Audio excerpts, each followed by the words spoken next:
Malaysia में मुकीम पाकिस्तान अमन committee के vice chairman Mumtaz समाजी रहनुमा राशिद अब्बास ने दोस्त अहबाब और पाकिस्तानी कम्युनिटी के एजाज़ में गवाला रेस्टोरेंट में हाईटी पार्टी का एहतमाम किया। तकरीब की सदारत मुमताज़ समाजी रहनुमा सनी अराई ने की, जबकि मेहमान खसूसी सीनियर सहाफ़ी तारिक बशीर भट्ट और मुमताज़ सहाफ़ी सनी शाह थे।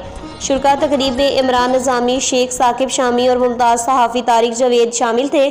तकरीब में शुरका ने इज़हार ख्याल करते हुए कहा कि पाकिस्तानी तमाम कम्युनिटी को मलेशिया के रूल एंड रेगुलेशन को फॉलो करना चाहिए, एक दूसरे के साथ तावन करना चाहिए और कोई भी ऐसा काम नहीं करना चाहिए जिसकी वजह से पाकिस्तानी कम्युनिटी और मुल्क पाकिस्तान के वक़ार में कमी महसूस हो।